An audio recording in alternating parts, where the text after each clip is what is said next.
Hermanos, y vamos a comenzar a meditar en Hermanos, cuando regresamos del campamento, hermanos, pues yo sentí que ahí casi como que se sentía que era un nuevo renacer para nuestra iglesia, un nuevo comenzar.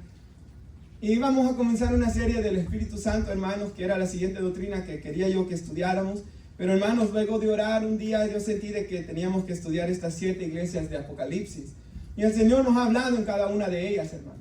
Desde la que perdió el primer amor, hasta una que fue perseguida, hasta Pérgamo y Tiatira, que lo estudiamos los fines pasados, tenían, hermanos, pecado, ¿verdad? Grupos de hermanos que estaban mal. Pero hoy vamos a estudiar de una iglesia, una congregación, una comunidad de creyentes que estaban muertos, los llama el Señor aquí. Ahora esta iglesia era la iglesia de Sardis, hermanos, que estaba a 53 kilómetros hacia el sur de Tiatira.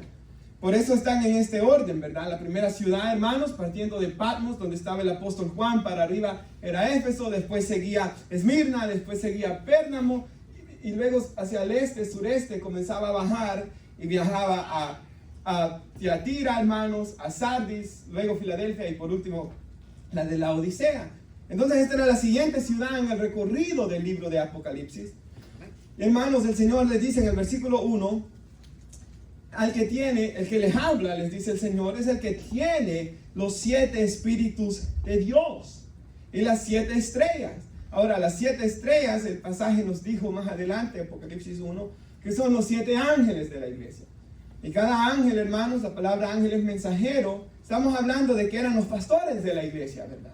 Que tenían que recibir el mensaje y predicarlo al pueblo. Entonces, hermanos, cada uno de esos pastores, el Señor está diciendo que los tiene en sus manos, hermanos, y eso podemos hablar del cuidado del Señor, porque Él dijo que tiene sus ovejas en Juan 10, que nadie las arrebatará de sus manos, dice Él ahí, ¿verdad? Pero hermanos, también da a entender de que ellos iban a dar cuentas ante Dios por ser fiel en predicar el mensaje que Cristo les estaba dando, ¿verdad?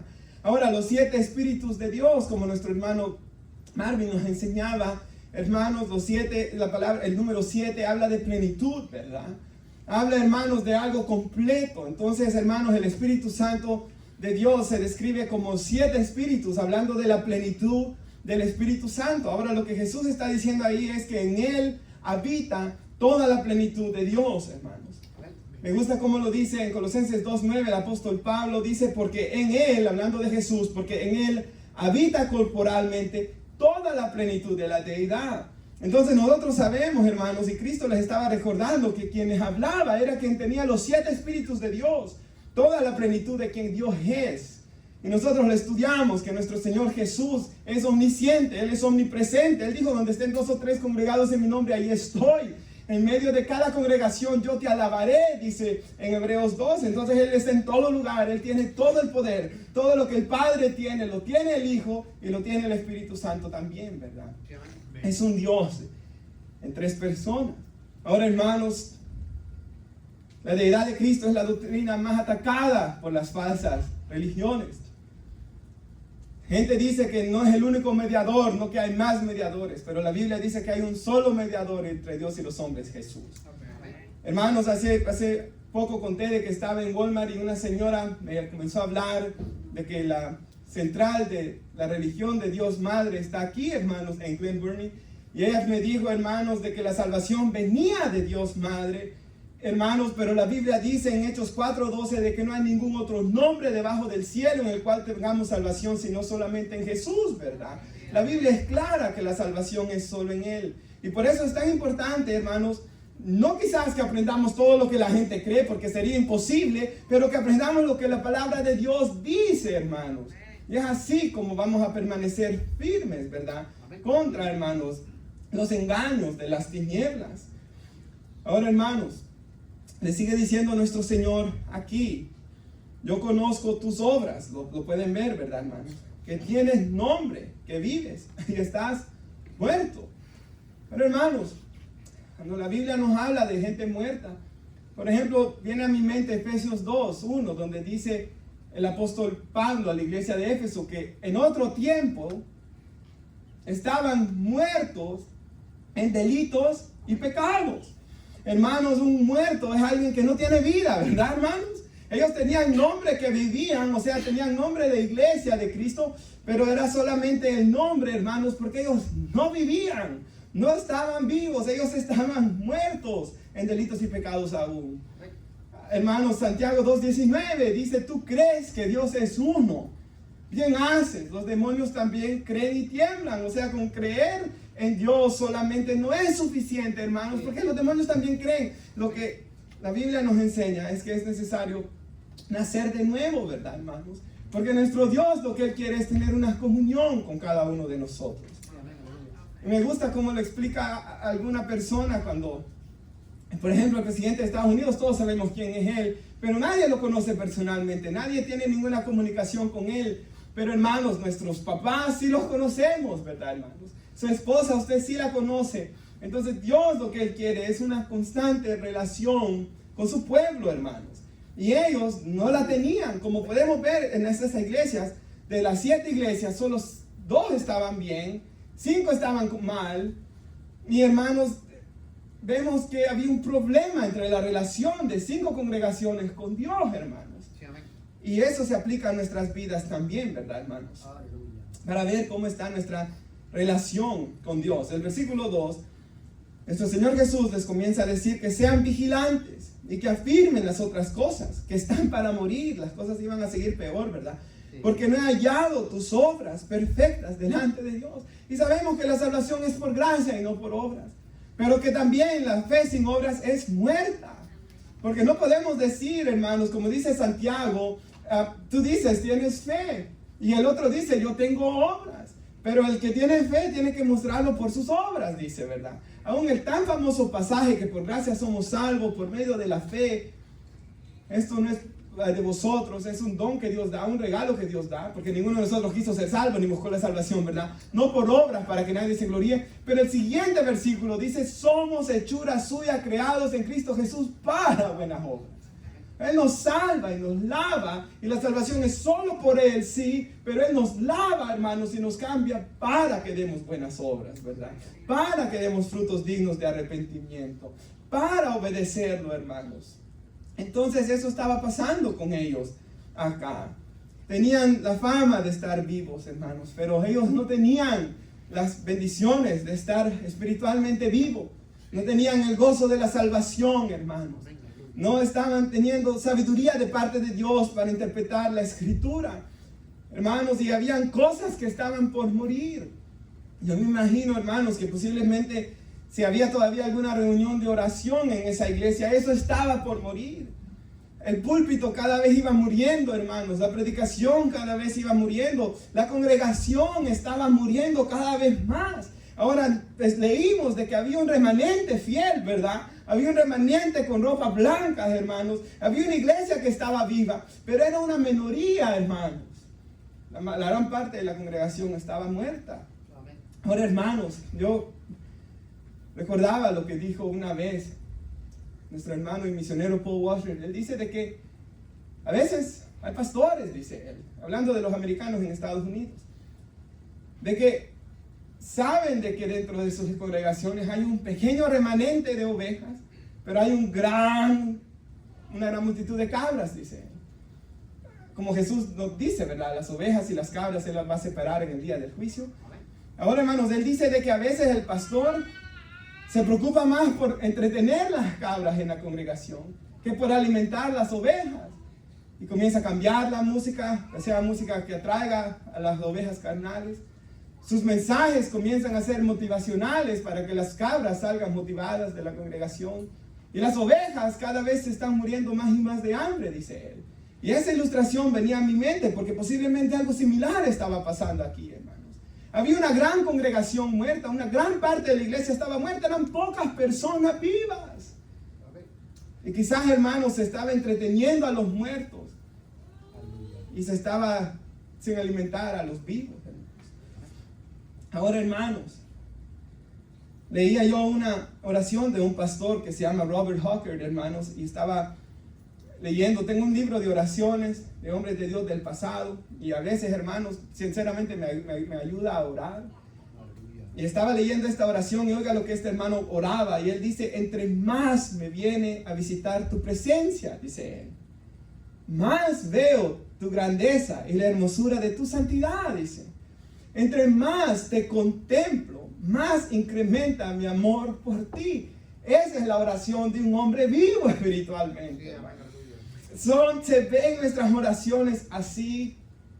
Sentimos que entre más nos viene a visitar tu presencia, como dice esta oración, más vemos su grandeza, más vemos la hermosura de su santidad. Entre más lo contemplamos, más incrementa nuestro amor por Él.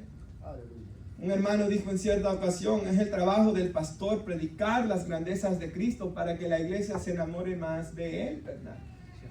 Ahora, hermanos, el que está vivo, lo puede saber porque, como hemos dicho aquí, contempla a Cristo, contempla la hermosura de Cristo, pero como Pablo dijo, hermanos, cuántas cosas yo estimaba como ganancia, mejor las estimo como basura y como pérdida con tal de conocer a Cristo, de experimentar su poder, de ser hallado en Él, no teniendo mi propia justicia, sino la justicia que es por la fe en Cristo Jesús. Entonces Pablo ahí estaba diciendo, yo estimo a Cristo como algo superior a mi propia justicia, que es lo que él dice en ese pasaje, a todo lo que yo había hecho para ganarme mi salvación. Todo eso es una basura, dice él. Todas las cosas que yo apreciaba del mundo son una basura comparado con Cristo Jesús.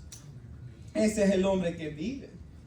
Hermanos, ya no encuentra su deleite en las cosas del mundo, ¿verdad?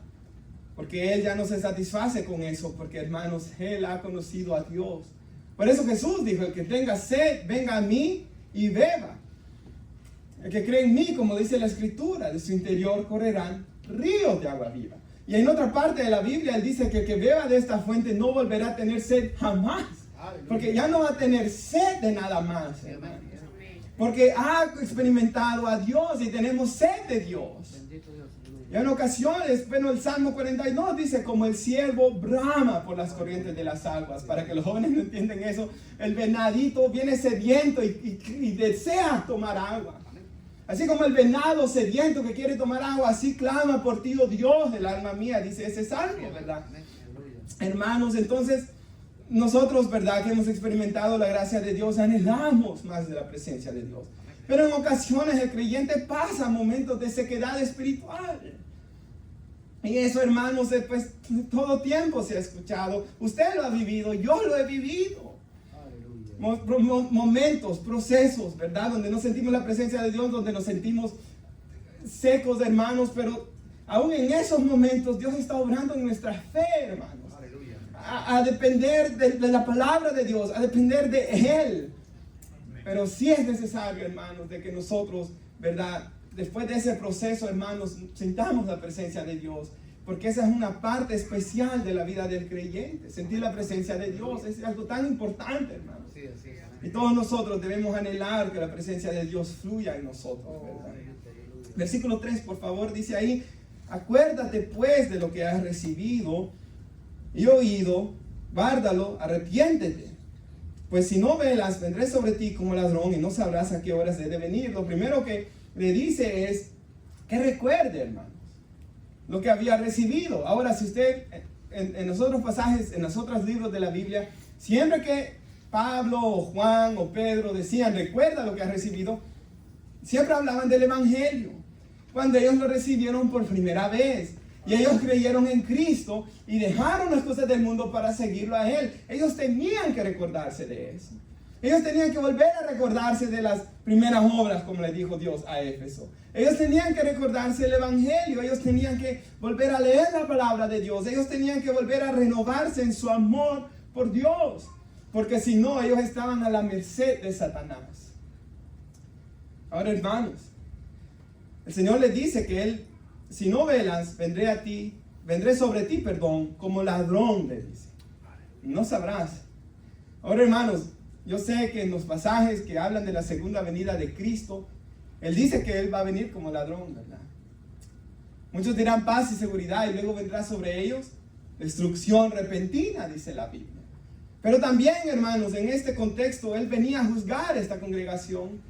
Y les dice que estén, hermanos, alertas y velando. Y siempre que la Biblia habla de velar, está hablando de orar, ¿verdad, hermanos? El Señor Jesús dijo, velad y orad para que no entréis en tentación. Entonces la iglesia debe estar constantemente velando y orando para no entrar en tentación. ¿Por qué? Porque el espíritu está dispuesto, pero la carne es débil. Entonces, por la debilidad que cada uno de nosotros tiene en su cuerpo, de ser tentado, de pecar contra Dios, de caer, hermanos, entonces esa es la razón por la cual, como le dijo Pablo a la iglesia de Éfeso, fortaleceos en el Señor y en el poder de su fuerza, tomen toda la armadura de Dios para que puedan estar firmes contra las acechanzas del diablo, hermanos. Entonces la iglesia debe de estar velando. Ahora esta ciudad, hermanos, y como hemos leído en las otras ciudades, el Señor Jesús les da una ilustración que ellos la han vivido. ¿Por qué? Porque esa ciudad de Sardis, estudiaba yo, hermanos, de que en 2 ocasiones había sido destruida. Ahora, la ciudad estaba sobre grandes peñas, hermanos, estaba así en colinas, en grandes peñas estaba edificada, y era una ciudad que no tan fácil podía ser penetrada, era casi impenetrable. Entonces, hermanos, ellos se confiaban, y por 2 veces de estar confiados, de no tener gente velando, las destruyeron. Una de ellas fue de noche, por cierto. La otra no sé, hermanos, pero encontré información de una. Fue de noche que llegaron y destruyeron aquella ciudad. Entonces, cuando los hermanos leyeron esto del ladrón, ellos sabían que ya de noche habían llegado 2 veces a destruir toda su ciudad. Entonces, hermanos, ellos cuando escucharon esto, imagino que ellos sintieron la necesidad y la importancia de ponerse a cuentas con el Señor, ¿verdad? La Biblia dice en 1 Corintios 10:12, mire que el que esté firme, que no caiga. Y sigue diciendo, ninguna tentación les ha venido, que no sea humana, que tú no puedas soportar. Fiel es Dios, justamente con la prueba da una salida para que puedas soportar. Puede venir una tentación, pero también Dios siempre nos dará una salida. Por tanto, el que esté firme, hermanos, que no caiga, ¿verdad? Debemos estar velando, hermanos, constantemente. Ahora, esto no significa que vamos a estar llenos de ansiedad, no, porque la Biblia no quiere que estamos ansiosos. Esto no significa, hermanos, que vamos a estar amedrentados, no, porque la Biblia quiere que estemos siempre gozosos. Pero lo que nos está diciendo es, hermanos, que el pecado no reine en nuestra vida, que práctica pecaminosa no esté sobre nosotros, y que podamos estar a cuentas con Dios. Ahora, hermanos, el versículo 4, si usted va ahí conmigo. Pero tienes unas pocas personas. Eran pocos, ¿verdad, hermanos? En Sardis, que no han manchado sus vestiduras. Hablando de la santidad de los hermanos, de los frutos de ellos. Y andarán conmigo, dice el Señor. Hermanos, qué privilegio ese, ¿verdad? Que andarán con Él y andaremos todos aquellos que tengamos vestiduras blancas. Y estas personas son dignas, o sea, dieron frutos dignos de arrepentimiento. ¿Se recuerda Juan el Bautista cuando le dice a los fariseos, generación de víboras, quien les enseñó a huir de la ira venidera? Den pues frutos dignos de arrepentimiento, les dijo él, ¿verdad? Pero estas personas eran dignas. El que ama padre o madre más que a mí no es digno de mí, dijo Jesús. El que ama mujer, hijos, posesiones más que a mí no es digno de mí. Pero esta gente era digna, hermanos, de Cristo, porque sus hechos y su búsqueda testificaban de su fe, hermanos, de la fe y el amor que ellos tenían por el Señor. Versículo 5, hermanos. El que venciere, dice. Y ustedes van a estar, ya va a terminar el pastor. Hermanos, posiblemente porque este versículo es donde más tiempo vamos a estar. El que venciere. Y siempre que la Biblia habla de vencer, ¿verdad? ¿Qué dice la Biblia? Que nosotros, dice en Romanos 8, somos más que vencedores por medio de aquel que nos amó. ¿Quién es el que ha vencido al mundo sino el que cree que Jesús es el Hijo de Dios? Y luego dice Juan, nuestra fe ha vencido al mundo. Y aquellos que vencieren, que lleguen hasta el fin en Cristo, porque la perseverancia es necesaria, hermanos. Sí, así es, amén. Como vamos a estudiar hoy. Será vestido de vestiduras blancas. Ahora, hermanos, para explicar esto, quisiera que fuéramos ahí cerca en Apocalipsis capítulo 7, por favor. Ahí cerquita, hermanos. En su versículo 9. Apocalipsis 7, 9. Apocalipsis 7, 9. Lo tenemos. Dice ahí, después de esto, después de que ha visto esos 144,000 sellados, ¿verdad? Miré, dice él, y he aquí una gran multitud la cual nadie podía contar, de todas las naciones, tribus, pueblos, lenguas, que estaban delante del trono, en la presencia del Cordero, vestidos de ropas blancas, dice, y con palmas en las manos. Hermanos, cuando yo leo eso de palmas, recuerdo cuando Jesús va entrando a Jerusalén, que un pueblo lo recibe con palmas en sus manos. Bueno, hasta en nuestros calendarios, como aparece Domingo de Palmas, ¿verdad, hermanos? Y alaban al Señor, Palm Sunday en inglés, y alaban al Señor y dicen, bendito el que viene en el nombre del Señor, Hosana el Hijo de David. Entonces, hermanos, aquí hay un pueblo redimido, alabando al Cordero, hermanos, como más adelante dice Apocalipsis 19, que Él viene con sus ropas teñidas en sangre, hermanos. Y aquí dice que ellos han emblanquecido sus ropas en la sangre del Cordero. Es uno más adelante, por cierto, me estaba adelantando, ahí no lo decía. Pero todos aquellos que se han emblanquecido sus ropas en la sangre del Cordero, como vamos a leer, tendremos estas vestiduras blancas, hermanos. Dice el versículo 10, y clamaban a gran voz diciendo, la salvación pertenece a nuestro Dios y al que está sentado en el trono y al Cordero. Por eso es que cuando la iglesia protestante comenzó, que se separa de Roma, ¿verdad? Ellos dicen, la salvación, dicen, es soleo de gloria, decían en latín. Solo, soleo dei gloria, solo para la gloria de Dios. Y aquí están diciendo lo mismo, la salvación pertenece a nuestro Dios y al Cordero. Es por Él que somos salvos, ¿verdad? Y eso es algo que me gusta, porque ahí no va a haber nadie diciendo lo que Él hizo por Dios, exaltándose por haber sido más santo que los demás. No, porque esos son los fariseos, ¿verdad, hermanos? Aquí solo va a haber gente deleitándose y alabando a nuestro Dios. Y dándole gracias por todo lo que Él hizo en nuestras vidas, ¿verdad? Ahora, hermanos, vaya ahí conmigo al versículo 13, por favor, de Apocalipsis 7. Entonces uno de los ancianos habló diciéndome, estos que están vestidos de ropas blancas, ¿quiénes son y de dónde han venido? Y eso es lo que yo decía hace un ratito. Yo le dije, Señor, tú lo sabes. Y Él me dijo, estos son los que han salido de la gran tribulación y se han ido con Cristo cuando Él venga a buscar a su iglesia, ¿verdad, hermanos? Y han lavado sus ropas y las han emblanquecido en la sangre del Cordero, hermanos. ¿Qué privilegio es? Por eso dice la Biblia que nosotros estamos vestidos de Cristo, de su justicia, de su santidad, ropas blancas, sin ninguna mancha, porque la sangre de Cristo nos limpia de todo pecado, hermanos. ¿Se acuerdan de lo que estudiábamos el fin pasado? Ninguna condenación hay para los que están en Cristo Jesús, los que no andan conforme a la carne, sino conforme al Espíritu. Y aquellos que son dignos, que dan frutos dignos de arrepentimiento, que alaban a Dios, hermanos, ninguno de sus pecados serán tomados en aquel día, ¿verdad, hermanos? Porque su preciosa sangre nos habrá limpiado de todos ellos. Siga leyendo un poquito conmigo, por favor, el 15. Y por esto están delante del trono de Dios y le sirven día y noche en su templo. El que está sentado sobre el trono extenderá su tabernáculo sobre ellos, su morada sobre ellos, su tienda de campaña, ¿verdad? O su morada literalmente significa tabernáculo. Entonces, así como Dios al pueblo de Israel puso el tabernáculo en medio para que Él habitara entre el pueblo, ahora la iglesia, hermanos, viene a ser el templo de Dios, ¿verdad? Donde Él viene a habitar, nosotros, todos los creyentes.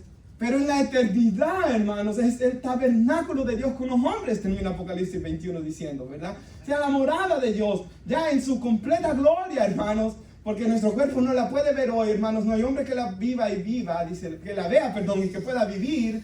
Pero en aquel tiempo nuestros cuerpos van a ser cambiados, lo corruptible será transformado en algo incorruptible para poder contemplar al Señor, hermanos. Entonces eso es lo que promete aquí la Biblia. Versículo 16. Y ya no van a ver todos los dolores de esta vida, ¿verdad? Ya no tendrán hambre, ni sed, ni el sol caerá sobre ellos, ni calor alguno, porque el Cordero que está en el medio del trono los pastoreará, hermanos. Qué privilegio eso. Así como David, hermanos, cuidaba de aquellas ovejas, así como Jesús dijo, yo soy el buen pastor, Él mismo nos va a pastorear por una eternidad y nos guiará a fuentes de aguas de vida, que es el mismo, hermanos. El que tenga hambre, sed, perdón, venga a mí y beba, dice Él. Él nos dará de la agua eterna. Y dice que Dios enjugará toda lágrima de los ojos de ellos. Entonces, hermanos, regresando a nuestro pasaje, la primera recompensa para aquellos que están vivos en Cristo, hermanos, para aquella iglesia viva, para aquella iglesia fiel, para aquella iglesia que era una minoría en esa ciudad de Sardis, era, hermanos, esas vestiduras blancas. La segunda promesa de bendición es que nuestro Dios les dice, quizás esta va a ser la más difícil de comprender, hermanos, pero espero de que Dios nos ayude a comprenderla. No borraré su nombre del libro de la vida. Ahora, hermanos, ¿cuál es el libro de la vida? Ahorita acaba de venir a mi mente, hermanos, cuando Israel peca, ¿verdad? ¿Se recuerda, hermanos? Con el becerro de oro. Y cuando Israel peca con el becerro de oro, hermanos, Moisés viene enojado y quiebra las tablas. Y comienza todo el gran problema.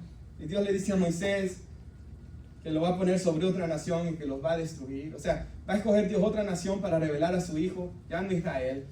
Pero Moisés, hermanos, la razón por la que Dios le escogió a él fue porque él era un hombre que iba a orar e interceder por ellos.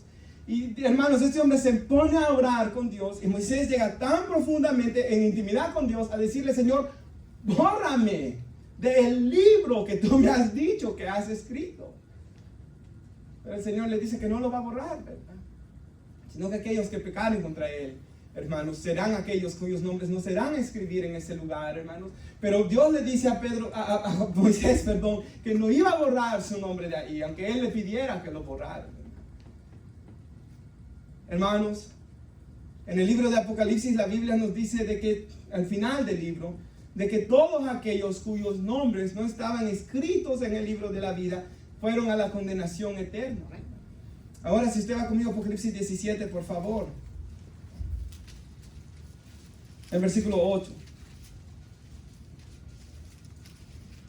Nos dice algo más del libro de la vida. Ahora, hermanos, antes de leerlo este es un libro, ¿verdad? Donde están los nombres de todos los redimidos, de todos los que tendrán vida eterna. Y el día del juicio, hermanos, los que no sean hallados ahí serán condenados, ¿verdad? Sí, amén. Y juzgados con justicia según sus obras, dice la Biblia. Pero, hermanos, una vez un hermano me decía de que él pensaba de que cuando el día que él aceptó a Cristo, Dios escribió su nombre. Pero luego si fallaba, Dios se lo volvía a borrar. Pero si se reconciliaba, Dios se lo volvía a escribir. Pero, hermanos, veamos lo que dice aquí la Biblia. Versículo 8 de Apocalipsis 17 dice, y la bestia que has visto era y no es, está para subir del abismo e ir a la perdición, dice ahí. Y los moradores de la tierra, aquellos cuyos nombres no están escritos, ¿desde cuándo? Desde la fundación del mundo, en el libro de la vida. Se asombrarán viendo la bestia que era, que no es y que será. Prácticamente ellos son los que van a creer, ¿verdad?, en las mentiras del anticristo. Pero, hermanos, aquí la Biblia nos dice, y esto es lo que yo quiero que nosotros nos enfoquemos hoy, hermanos, es de que esos nombres están escritos. A esos de los que se condenan no estaban escritos, pero los que están salvos sí están escritos. ¿Desde dónde? Desde la fundación del mundo. Porque estudiábamos el viernes con los jóvenes que se van a bautizar, ¿verdad? De que nuestro Dios es eterno. Amén. Y Él todo lo sabe. Pues aún Apocalipsis 7 que leíamos, esa gran multitud, ciertamente, hermanos, ahí estaremos nosotros como congregación, hermanos. Todo el que venza va a estar ahí. Sí, todo el que sea digno, como dice ahí. Todo el que tenga sus vestiduras blancas va a estar ahí. Y Juan lo ve como que ya estuvieran ahí, pero no estamos ahí todavía. Pero él ya lo ve como si estuviéramos ahí. Sí, porque aquí es algo similar. El Señor, hermanos, toda su creación está delante de Él, ¿verdad? Y Él escribe los nombres en el libro de la vida de todos los que han de ser salvos. Amén. Hermanos, ¿por qué? Porque ese es nuestro Dios. Él todo lo sabe. Amén. Él todo lo sabe, hermanos.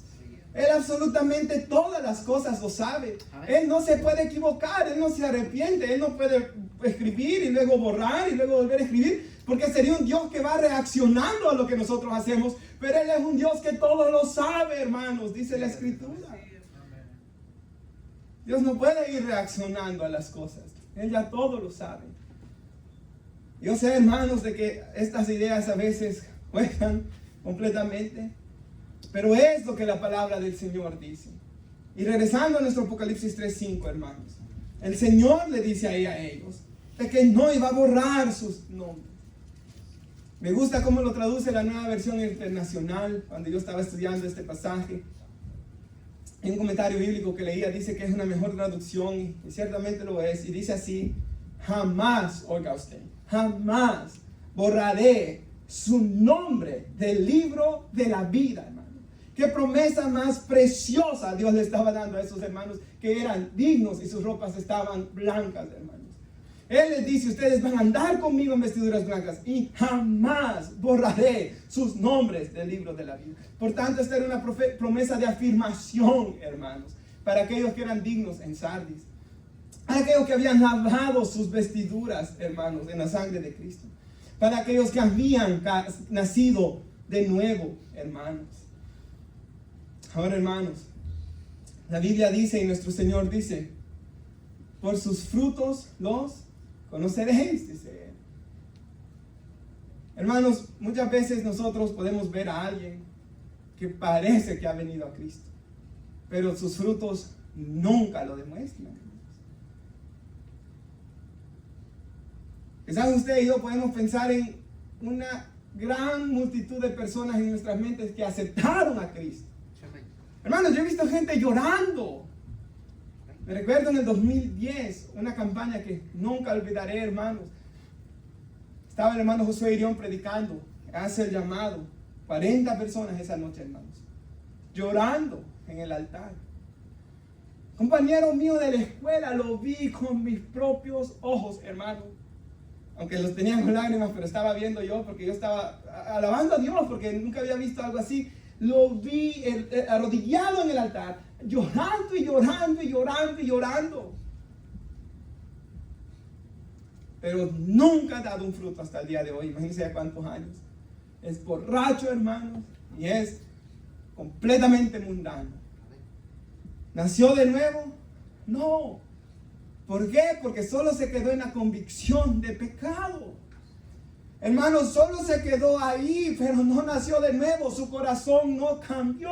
El corazón de piedra no se le quitó porque jamás amó a Dios. Ni ninguna de las cosas que la Biblia dice que vemos en un convertido se ve en él, ¿verdad? O en ella, que ha venido a su mente hoy, hermanos. A veces parece, hermanos, que están por un tiempo, nunca encuentran su gozo en Cristo, nunca encuentran su deleite en Él, nunca se rinden plenamente a Él. Eso es algo delicado, hermanos. La Biblia dice en Filipenses 1:6 que el que comienza en nosotros una buena obra, la perfeccionará hasta el día de Jesucristo, ¿verdad, hermanos? O sea, Dios tiene que ir trabajando en nuestras vidas. Amén. No podemos quedarnos como estamos. Y yo me recuerdo, hermanos, yo a veces cuando veo atrás,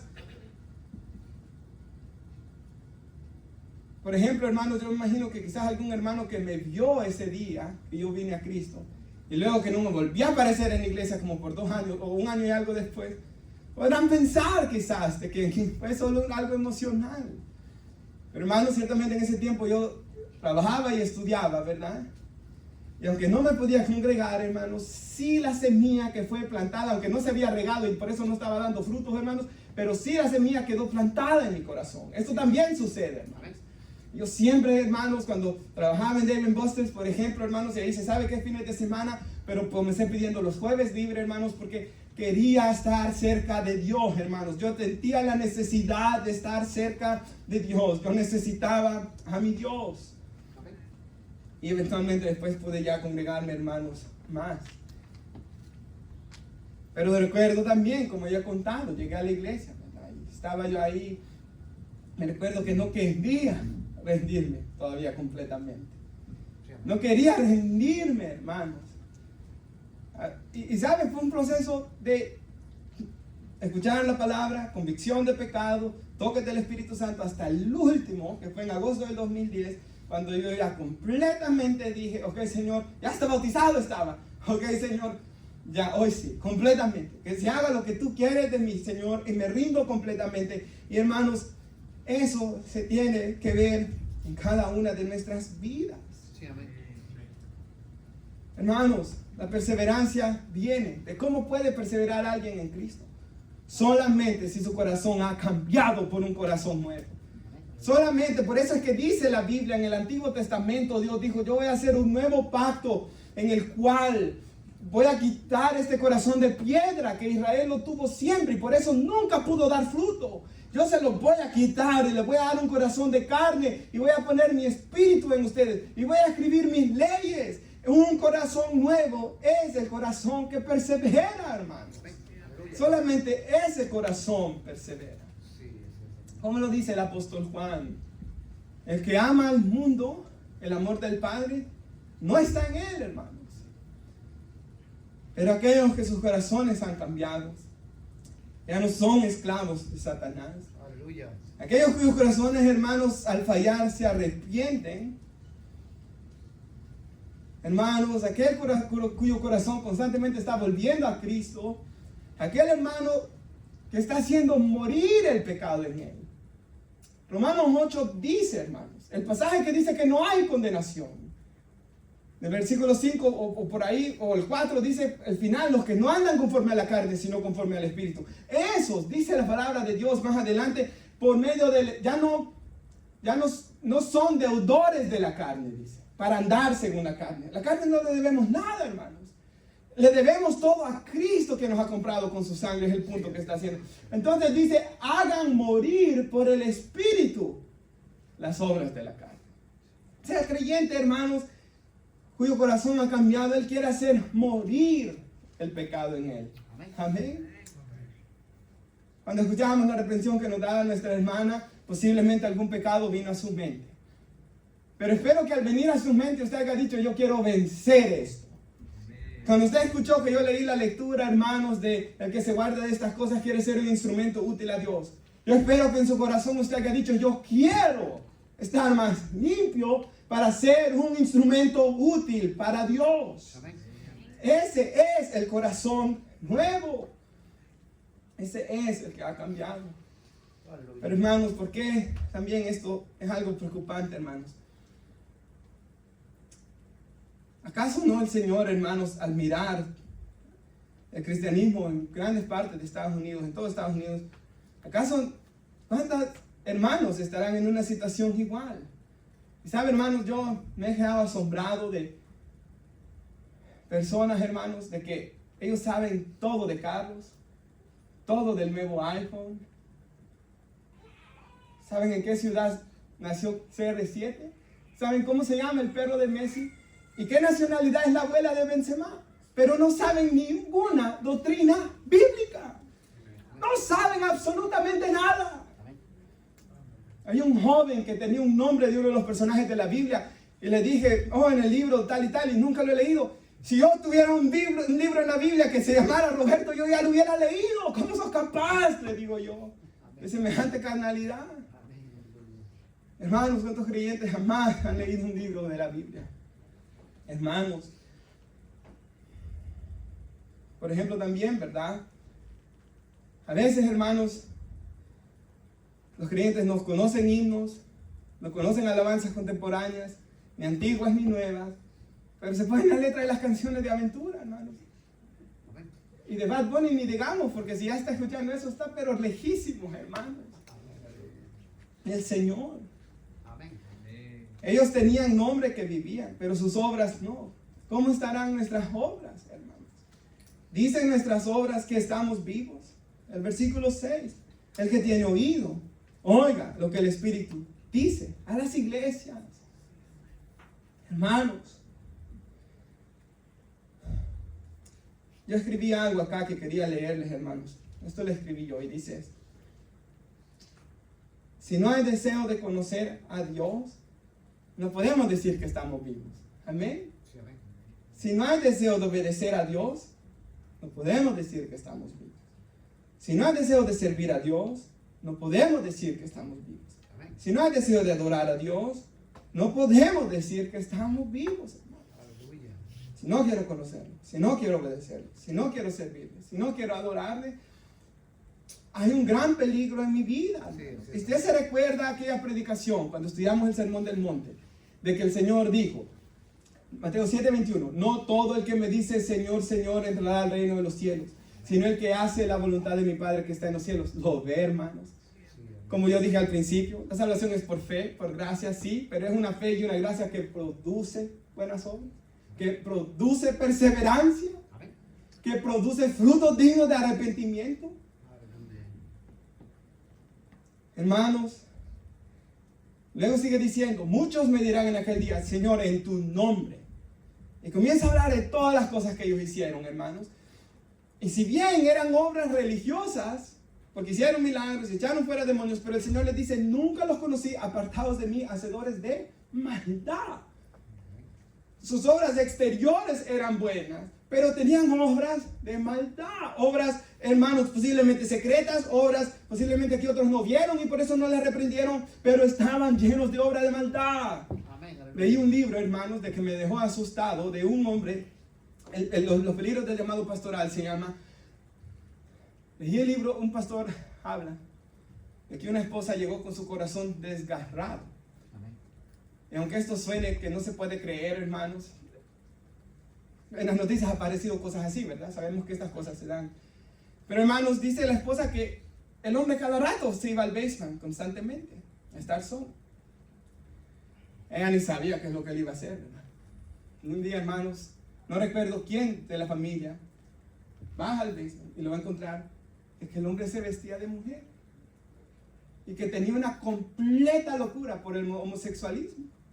Y él lo trató de esconder de toda su familia, hermanos. Entonces, hermanos, podemos ver cómo muchas veces, hermanos, se puede tratar de esconder estas cosas. Sí, pero nuestro Señor Jesús dijo, no hay nada oculto que no ha de salir a la luz. Aleluya, amén. Por tanto, si oyeres hoy su voz, no endurezcáis vuestro corazón, ¿verdad? Amén, amén. Y estemos a cuenta hoy con Dios. Y termino con un pasaje en la Biblia, hermanos. Si puede poner nuestro hermano Cristian, por favor. Colosenses, Gálatas. Ahora, hermanos, hay una razón por la cual puse este pasaje bíblico, hermanos, por lo que dice al final. Pero lo puse todo para que lo leamos en contexto. Como bien saben, dice, la primera vez que les prediqué el evangelio fue debido a una enfermedad. Pablo estaba enfermo y ese fue el medio que Dios usó. La enfermedad de él, porque Dios, a los que aman a Dios, todo ayuda para bien, para nuestro bien y el de los demás. Entonces él llega ahí y sigue diciendo, y aunque esta fue una prueba para ustedes, porque cuesta tratar con los enfermos, ¿verdad? Pero nadie está enfermo, cuesta, hermanos. Hay que hacer la comida, que nosotros los hombres siempre nos hacen la comida, ¿verdad? Pero hay que cuidarlo, ¿verdad? Ahora dice que no me trataron con desprecio ni desdén. No me menospreciaron, dice otra traducción. No me despreciaron. Al contrario, me recibieron como un ángel de Dios, como si se tratara de Jesucristo mismo. Ahora, hermanos, ellos lo recibieron con tal amor, como que Jesús mismo había llegado. Y Jesús dijo, el que a vosotros me recibe, a mí me recibe. Dijo. Ellos lo recibieron como que era Jesús mismo. Ahora mira el siguiente, hermanos. Pues bien, ¿qué pasó con todo ese entusiasmo? Me consta que de haberle sido posible, y esta es una hipérbole, se le llama, que usaban los hebreos, se habrían sacado sus ojos para dármelos. O sea, me amaban tanto, les dice Pablo a estos hermanos, donde él comenzó esa iglesia, que hasta sus ojos hubieran dado por mí. Pero ¿qué pasó? El siguiente. Ahora resulta que por decirles la verdad me he vuelto su enemigo, les dice Pablo. El siguiente. Ellos que muestran mucho interés. Recuerden, hermanos, que el libro de Gálatas se escribe porque ellos estaban dejando la fe por seguir el judaísmo otra vez. Un judaísmo mezclado de cristianismo, hermanos. Ahora, dice aquí, esos muestran mucho interés para ganarlos a ustedes. No abrigan buenas intenciones, los que quieren alejarlos de nosotros, para que ustedes se entreguen a ellos. El siguiente versículo dice, está bien mostrar interés, con tal de que el interés sea bien intencionado y constante, y que no se manifieste solo cuando yo estoy con ustedes. Y el siguiente, hermanos, queridos hijos, y esta fue la razón de este pasaje bíblico, a quienes vuelva a sufrir dolores de parto hasta que Cristo sea formado en ustedes. Hermanos, ¿qué era la razón por la que Pablo estaba así? Cuando yo leía esto, hermanos, hoy en la mañana me acordaba de cuando Pablo dice En 2 Corintios 11, 26 en adelante, cuando él habla de todas las cosas que él ha sufrido, dice: he sufrido azotes, he sufrido cárceles, me apedrearon una vez, y todo lo que él sufrió. Pero dice, sobre todas estas cosas, lo que sobre mí se acolva es la preocupación por las iglesias. ¿Quién enfermo? Y yo no enfermo, dice él. O sea, lo que Pablo lo está enfermando no era lo que él había sufrido físicamente, sino emocional y espiritualmente. Ver cómo muchos dejaban tan fácilmente a Cristo por ir tras el mundo. Un pastor que se llama Henry Tolopilo de Los Ángeles, le preguntaron: ¿qué es lo que más te ha dolido de ser pastor? Ver gente que se va al mundo. Al pastor John Piper le preguntaron: ¿qué es lo más difícil que has vivido en tu vida? Y él dice: yo tuve cáncer, dice él, y fue muy, muy difícil. Pero eso no fue lo más difícil, dice. Lo que más dolor me ha causado en estos 50 años que él fue pastor fue ver gente irse al mundo. Hermanos, nadie quiere que nos vayamos al mundo, ¿verdad? Ningún verdadero cristiano quiere que otro cristiano se vaya al mundo, no. Porque nos alegramos cuando vemos a Cristo ser formado en nuestras vidas. Hermano, ver que alguien quiere servir a Dios, que se quiere bautizar, que quiere seguir, que tiene interés por las cosas de Dios, eso es lo que nos motiva a seguir adelante. Por tanto, hermanos, el Señor mismo, el siguiente versículo para terminar esto, como quisiera estar ahora con ustedes, hablarles de otra manera, porque lo que están haciendo me tiene perplejo, dice él. Él estaba en asombro de ver lo que ellos estaban haciendo, pero el anhelo de Pablo ahí, y él usa esa ilustración de hijitos por quienes vuelvo a sufrir dolores de parto. Solo las hermanas entienden esa parte, nosotros no. Pero ahí está hablando de que él, hermanos.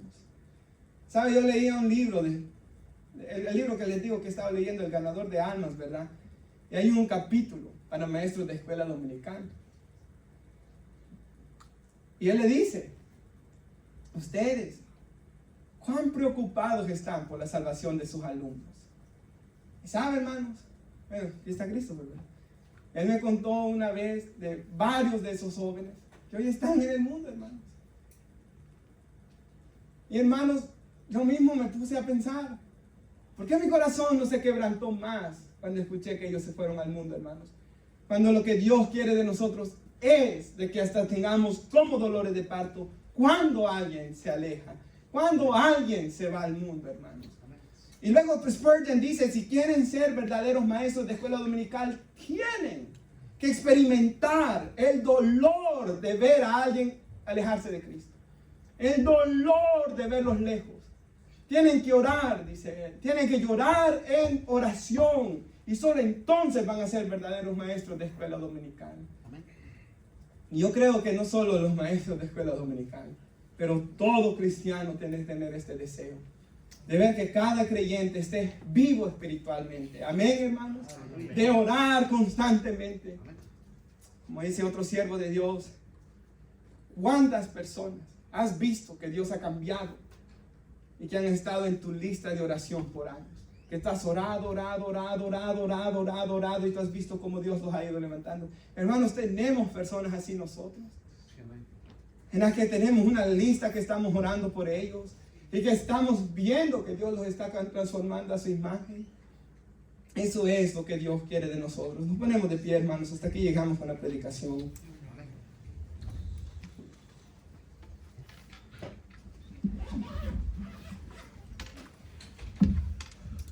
Y vamos a orar, hermanos, y a clamar de que Dios nos avive, hermanos, con su espíritu, a cada uno de nosotros.